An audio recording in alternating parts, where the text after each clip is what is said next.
Yo, what's up everyone, and welcome back to my training vlog. This is week 8 of the vertical jump program. This week was the last week of phase 2. Next week is going to be another deload week. I'm going to do something similar I did last time. I'll probably do a few dunks on the low rim at some point over the course of the week and hit a few singles of 80-85% on the squat and deadlift. But for the most part, going to be taking it easy next week.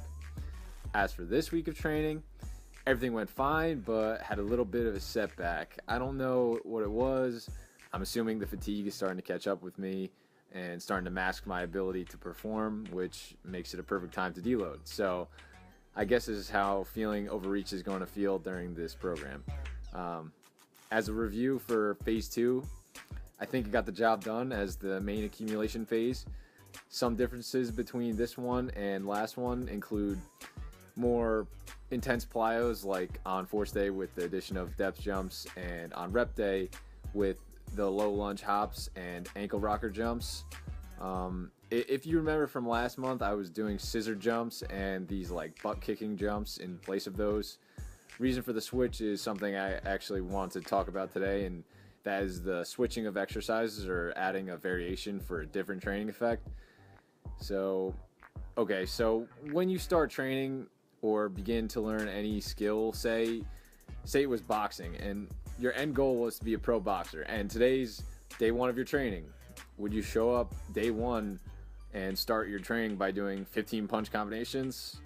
Obviously not. You're going to start with something much simpler than that, probably just a jab, and you're going to train that jab until you have it down good enough that when you need to throw a jab in a match, you don't have to even think about it, and without thinking about it, you just jab just as you did in training. This same kind of principle holds true in weight training or plyo training.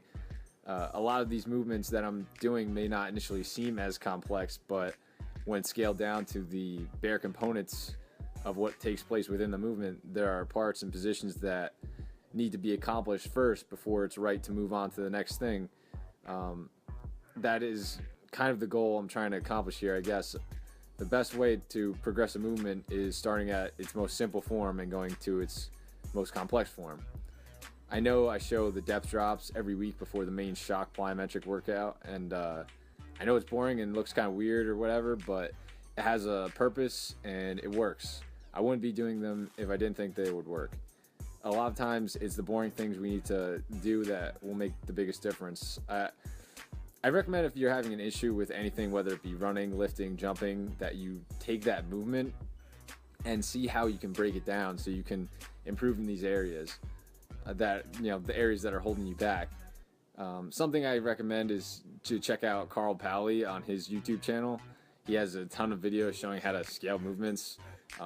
He mostly does the pistol squat and muscle up, like he's more CrossFit based, but his way of thinking can go a long way and kind of spark some new ideas. So, I'm sure you get some ideas from him. I'll link his channel in the description.